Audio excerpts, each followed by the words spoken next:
Alerte coronavirus. Attention, attention, le coronavirus se transmet très facilement et fait des ravages. Pour l'éviter, le port du masque de protection est obligatoire en tout lieu. Dans l'administration publique ou privée, dans les réunions, les rencontres, dans les marchés, les magasins, les boutiques et lors des déplacements, le port du masque est obligatoire. Même dans les lieux privés, dès lors que l'on n'est pas seul, le masque doit être le fidèle compagnon. Mais attention, le port de masque de protection ne dispense nullement d'appliquer les autres mesures de prévention, notamment le lavage des mains à l'eau et au savon et l'observance de la distance de sécurité sanitaire d'au moins 1 mètre entre personnes. Enfin, s'abstenir de porter des gants en vue du lavage régulier des mains à l'eau et au savon ou de l'application de gel hydroalcoolique. Pour tout savoir sur l'épidémie du coronavirus au Bénin, rendez-vous sur le site web www.gouv.bj/coronavirus. Ceci est un message du gouvernement de la République du Bénin. Bientôt la construction d'une centrale photovoltaïque de 15 MW à Parakou. Le ministre d'État en charge du plan a fait une descente sur le site devant accueillir l'infrastructure.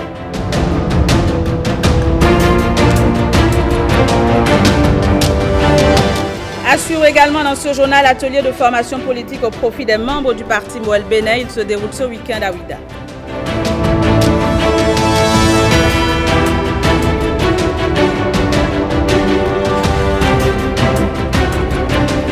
Puis, construction d'infrastructures sportives au profit de la jeunesse. Le programme gouvernemental prévoit une vingtaine de stades dont vous verrez les images dans un instant.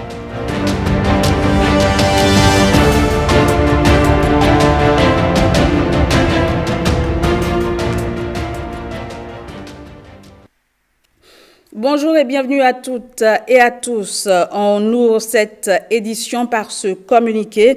La présidence de la République observe que depuis quelque temps, divers mouvements se réclamant du chef de l'État, M. Patrice Talon, organisent des manifestations de soutien à son action. À l'appui de ces manifestations, des affiches et posters à son effigie sont parfois apposés.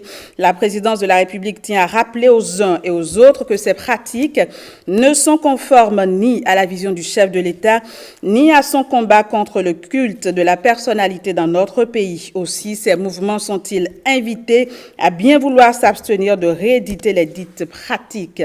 Fait à Cotonou le 29 août 2020, signé chez le ministre d'État, secrétaire général de la présidence, Pascal Irené Koupaki. Descente du ministre d'État chargé du plan et du développement à Parakou, Abdoulaye Biotchane, y a visité le site de construction d'une centrale de production d'énergie solaire au quartier Ganon. Regarde.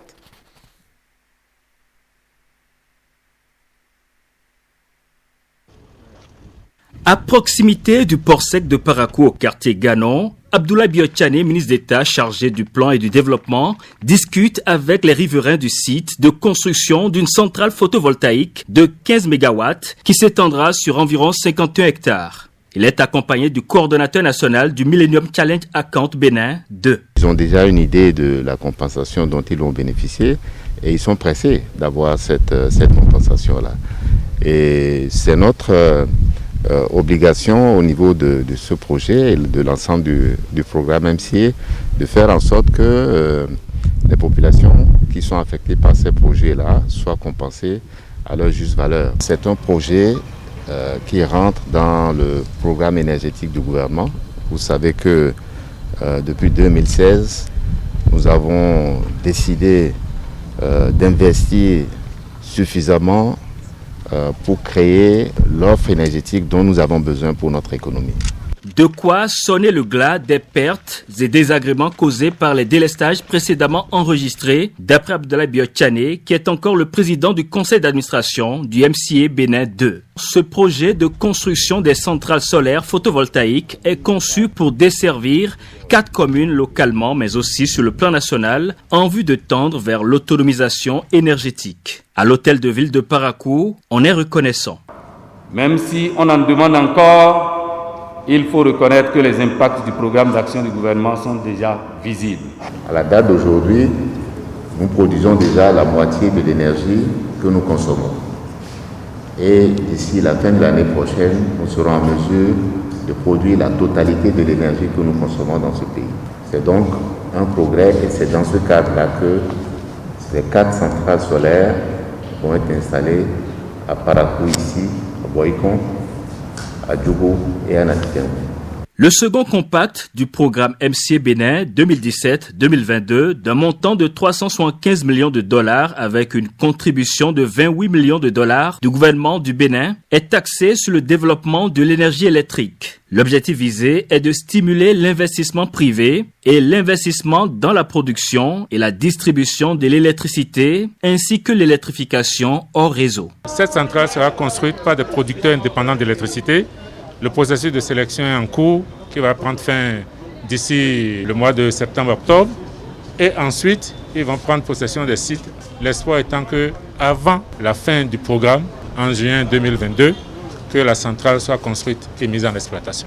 Dans le septentrion, ce projet de construction de centrales photovoltaïques compte produire 10 MW à Natitengou sur 20 hectares, 10 MW à Djougou sur 25 hectares et 15 MW extensibles avec le temps sur environ 51 hectares à Parakou.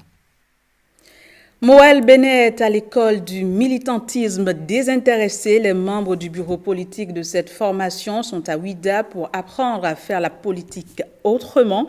Une politique qui rime avec valeurs morales et civiques. Herman Rodrigamega.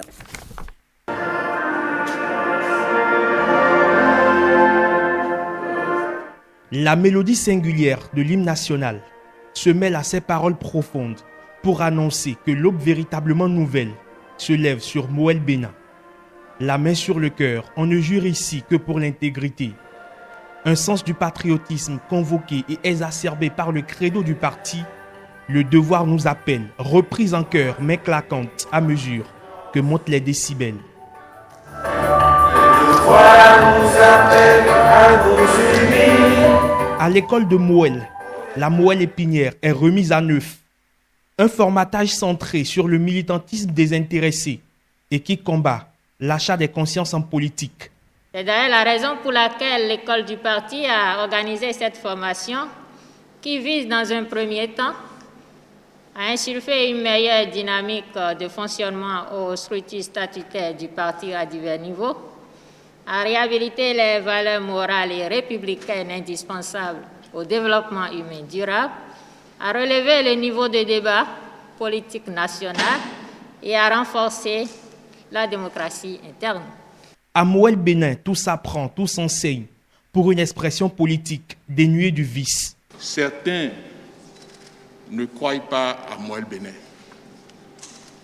Je demande à chacun de nous de continuer résolument notre chemin pour que le jour où ils se rendront compte finalement que Moël Bénin est dans la marche, qu'ils nous retrouvent là où ils ne nous espèrent pas.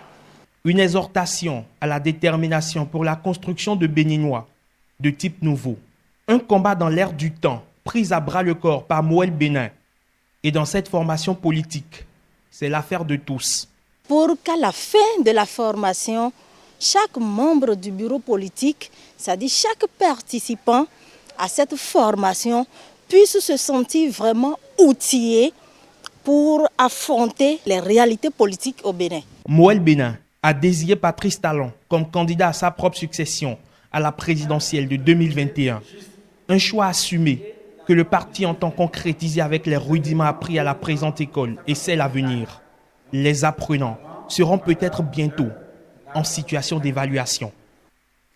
La construction de 22 stades omnisports dans tout le Bénin rapproche davantage le gouvernement de la jeunesse. Dans cet élément que je vous invite à suivre, Jérôme Hongbo nous propose une vidéo récapitulative des travaux de construction de ces infrastructures. Suivez.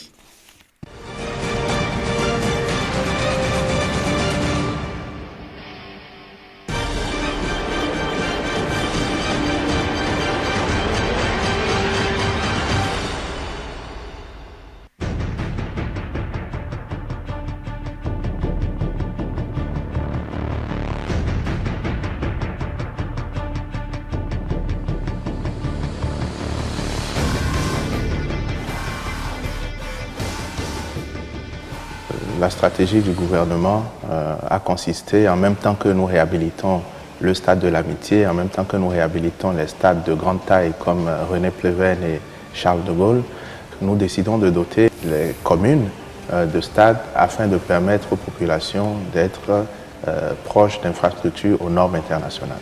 Donc cette stratégie que nous avons mise en œuvre a défini plusieurs temps. Un premier temps, c'est la construction dans 22 communes du Bénin de stades omnisports avec une capacité de 3000 places, dont 1000 places couvertes. Sur le terrain, les travaux de construction des stades communaux évoluent avec diverses fortunes. Le taux d'exécution global est de 75%. Et on aura à couvrir toutes les communes du stade, mais pour l'instant, nous sommes en train de réaliser une première phase de 22 stades, répartis à travers tout le territoire béninois, naturellement. La ville de Malanville, Banikwara, Bembereke, Niki, Djougou, Kwande et Tanguieta. Abomey, de Wessé, de Savalou, Kové et Tofo. Aplahoué, Kome, Diakotome, Dogbo et Grand Popo. Adjongou, Avrankou, Ketou. Il y a Ouida aussi avec Pobé. L'objectif est de faire en sorte que chaque commune du Bénin soit dotée d'une infrastructure sportive aux normes.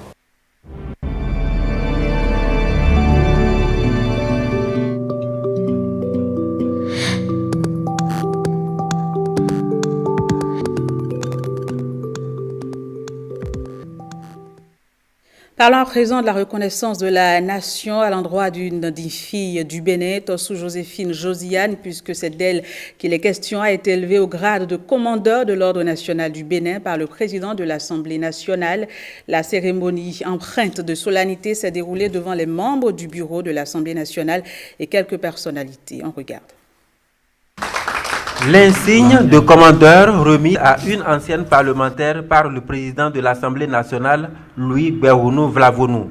Madame Tossou Joséphine Josiane, élevée au grade de commandeur de l'Ordre national, doit cette distinction à son parcours politique et professionnel, mais aussi à son engagement aux côtés des femmes et enfants en situation difficile. Des mérites qui lui valent cette reconnaissance de la nation. Les qualités que la République vous reconnaît aujourd'hui, chère Madame Tossou, dépassent vos seules valeurs personnelles. À travers cette distinction, ce sont les valeurs de notre pacte républicain qui sont mises en exergue, à savoir la fraternité, la justice et le travail. Un rite républicain de grande importance qui vient auréoler celle qui, depuis quelques mois, travaille aux côtés du président de l'Assemblée nationale. Dans une société où le professionnalisme, le patriotisme et l'éthique se font de plus en plus rares, une telle distinction ne peut que réjouir la récipiendaire, de même que ses parents. Célébration des noces d'argent épiscopales de Monseigneur Antoine Gagné. La communauté des fidèles religieux de l'Église catholique a rendu un hommage à l'homme, d'abord par le lancement d'un livre intitulé « Identité et entendement épiscopal » et des moments de témoignage. Axel Dancier et Bernard Jory. Plus qu'un rendez-vous festif pour ces prêtres et fidèles de l'Église catholique béninoise, le 20 août incarne la symbolique des valeurs partagées par ce octogénaire. Les festivités des noces d'argent épiscopales de Monseigneur Antoine Gagné s'ouvrent ainsi par une prière. Ô Marie, conçue sans péché, priez pour nous qui avons Acte de foi posé par Stephens A. Plogan qui célèbre et rend hommage à l'homme à travers son ouvrage bibliographique de 215 pages. Il faut des gens assez mûrs qui ont survécu à ces écueils pour nous dire que c'est possible de traverser le courant et de se sentir plus ou moins à l'aise. Donc c'est des gens qui ont fait le bon combat, qui ont vécu, et donc il faut au moins marquer un arrêt, les saluer, leur rendre hommage. Et les 25 ans d'épiscopat de Monseigneur Gagné se pointent comme une occasion solennelle pour le célébrer, mais surtout poser un questionnement. Qui doit être le prêtre et qui peut être l'évêque? C'est un homme tranchant, c'est un homme de décision. Après avoir beaucoup écouté, Monseigneur Gagné a l'habitude de trancher et il tranche bien. Dans une ambiance bon enfant, la commémoration des 25 ans de la consécration de Antoine Gagnaire à la vie épiscopale est bien particulière. Un panel de discussion entre hommes politiques et prêtres s'ouvre. Chacun y va de son témoignage. Le chandelier, c'est l'outil qui porte la lumière. Et l'expérience que j'ai avec Monseigneur Gagnaire, c'est cette expérience de lumière et de vérité. C'est un homme de vérité, lui me l'a dit, et moi je marge à cette rubrique-là. Si vous aimez quelqu'un, vous lui dites la vérité. Vous lui dites la vérité, et nous sommes dans une société où, pour le succès des cadres, il n'y a plus de porteurs de valeurs. Monseigneur Antoine Gagnaire, présent à cette cérémonie, est tout heureux de l'hommage qui lui est rendu. Il invite ensuite la communauté des fidèles à la culture de la vérité. Et la valeur la plus importante à laquelle il faut donner de la valeur, c'est la vérité. Vous savez que la vérité est le chemin le plus court pour aller au progrès. Le mensonge est le pire chemin qui nous fait piétiner et qui nous empêche d'aller de l'avant. Une ventale américaine du livre Identité et entendement épiscopal a mis un terme à ce double événement. 48 récipiendaires formés en art ont reçu ce samedi leur diplôme de master en gestion d'entreprise de rue. C'est une initiative de l'ONG Interwave Solutions Bénin en partenariat avec SIF Assurance Vigile Dansou et Louis Koundou. Ils ont désormais leur master en gestion des entreprises de rue. Ces artisans, après 3 mois de formation, reçoivent leur parchemin, les aptitudes pouvant leur permettre de gérer efficacement leurs entreprises afin d'y apporter une plus-value. L'ONG Interwave Solutions et SIF Assurance Vie concrétisent ce rêve. Un rêve que salue ici le président de la Confédération nationale des artisans du Bénin, Sénab.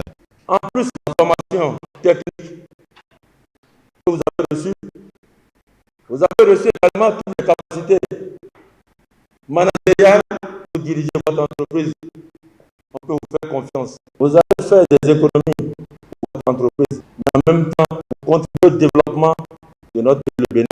SIF Assurance Vie travaille pour l'autonomisation des artisans et surtout la formation. On a constaté que le secteur des assurances est généralement réservé à certaines élites.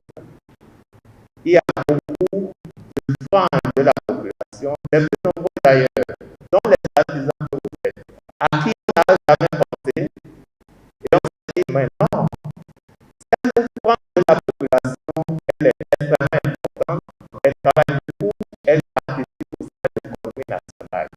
Le ministère des petites et moyennes entreprises et de la promotion de l'emploi s'inscrit dans ce registre.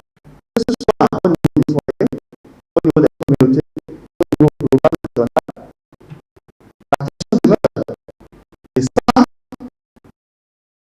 l'emploi, sans cette autonomisation des individus qui impactent les cellules à la base jusqu'au niveau de la société, il ne peut y avoir de paix, il ne peut y avoir de stabilité. L'organisation Interwave Solutions Bénin mise sur la qualité de la formation, surtout dans le milieu artisanal. Le chef de l'État, son Excellence, M. Patrice Talon, lorsqu'il a pris les destinées de notre nation, menant déjà des réflexions sur comment faire pour faire avancer ce secteur, en un an, de 2016 à 2017, à faire avancer d'un pas le secteur artisanal à travers les réformes. C'est ainsi que le secteur artisanal est passé de la 3e position à la 2e position en tant que secteur porteur à l'économie nationale. Des entreprises prospères, des foyers épanouis et une communauté plus harmonieuse. Et voici notre coup d'œil hebdomadaire sur la toile au menu de l'actualité en vue sur le net. Cette semaine, le paradoxe du premier au CEP 2020 ou encore le divorce inattendu entre Lionel Messi et le FC Barcelone. On regarde. Un résultat inattendu qui suscite des réactions. Le premier au CEP 2020 a fait parler de lui cette semaine sur la toile à cause de son échec au concours d'entrée au Prytanée militaire de Bembereke. La nouvelle, à peine croyable, a nourri des interrogations et des commentaires. Beaucoup en sont stupéfaits et se demandent comment cela a pu arriver au génie Triomphe Eliel Godogwe. Pour certains, ce résultat improbable démontre tout le charme des concours. Tout peut arriver. Pour d'autres, le jeune garçon aurait dû être dispensé de ce concours en raison de son résultat brillant au CEP.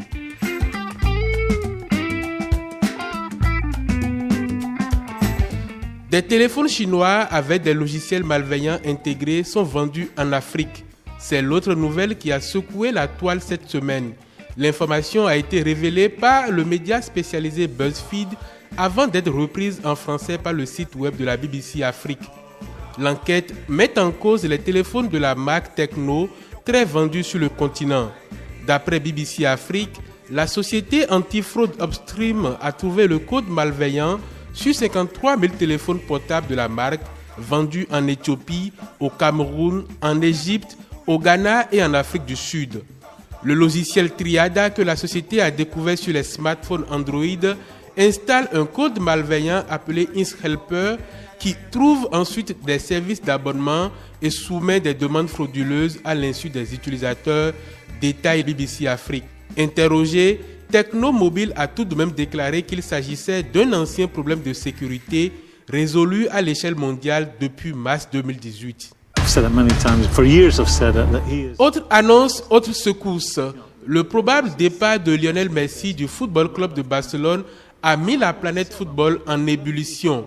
Cela s'est ressenti sur Internet où les recherches Google sur le numéro 10 argentin ont même dépassé celles sur la pandémie du coronavirus. Mardi soir, sur Google, la recherche « Messi quitte le Barça » a connu un bond spectaculaire de 2300% selon BFM TV. Le président du FC Barcelone, Josep Maria Bartomeu, a lui aussi fait beaucoup parler de lui. Son nom a été recherché 15 fois plus que d'habitude. En République démocratique du Congo, c'est un problème difficile à résoudre que les habitants du nord du pays ont rencontré lundi après-midi. Il s'agit de la chute en pleine forêt de l'un des 35 ballons stratosphériques du projet Loon du géant américain Google. Loon est le nom de l'initiative de Google qui vise à développer l'accès à Internet dans les zones les plus reculées de la planète, et ceci à travers le déploiement de ballons volants qui fonctionnent comme des antennes relais. D'après le site spécialisé Stratocat, le ballon qui est tombé était assigné aux opérations kenyanes du projet Loon. Google a déjà envoyé des représentants pour récupérer les restes de son matériel échu, mais les autorités congolaises n'ont pas encore donné leur feu vert.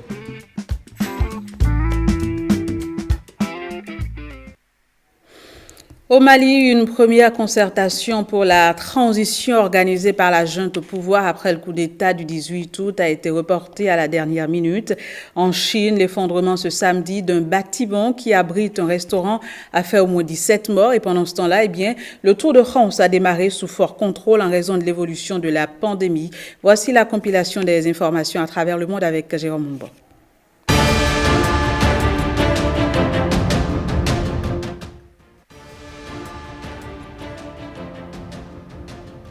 Au Mali, la première concertation n'a finalement pas eu lieu.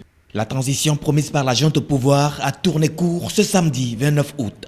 Les colonels qui ont déposé le président Ibrahim Boubacar Keïta le 18 août dernier ont promis de rendre les clés aux civils au terme d'une transition d'une durée non fixée. Ceux-ci avaient convié les partis, les organisations de la société civile et d'autres anciens groupes rebelles à de premiers échanges, mais ils n'avaient pas invité en tant que tel le mouvement du 5 juin. Or, c'est cette coalition de chefs religieux et de membres de l'opposition et de la société civile qui a mené pendant des mois la contestation contre le président Keïta. Les militaires se retrouvent désormais sous la double pression du M5 et des pays ouest-africains voisins. L'imam Mahmoud Diko a mis en garde sans ménagement vendredi les militaires qui viennent de prendre le pouvoir, les pressant de tenir la promesse du changement et refusant de leur donner carte blanche. Pendant ce temps, une cérémonie se tient à Bamako en hommage aux victimes des troubles qui ont éclaté en juillet. En effet, le 10 juillet, une manifestation à l'appel du mouvement du 5 juin avait dégénéré en 3 jours de troubles civils les plus graves à Bamako depuis 2012. Le gouvernement avait fait état de 11 morts, l'opposition parlant de 23. En Chine, l'effondrement ce samedi d'un bâtiment qui abrite un restaurant a fait au moins 17 morts. Les secours poursuivant leurs recherches pour tenter de sauver d'éventuelles personnes encore ensevelies, a indiqué un média officiel. Le drame est survenu vers 9h40 heure locale à Xianfen, dans la province du Shanxi, au nord. En début de soirée, 45 personnes avaient été sorties des décombres, dont 17 morts, 7 blessés graves et 21 personnes légèrement touchées, d'après la même source.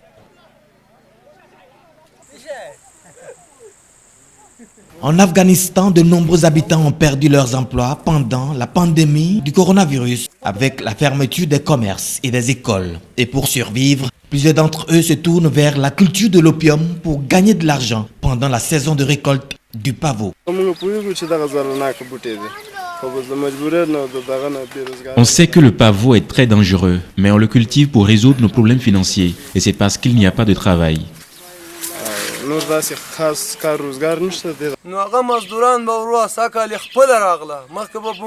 Avant, on appelait des travailleurs, mais cette année, les jeunes garçons et des écoliers sont venus travailler dans les champs de pavots. À cause du coronavirus et de la quarantaine, on a beaucoup de travailleurs avec nous parce que tout est fermé dans la ville.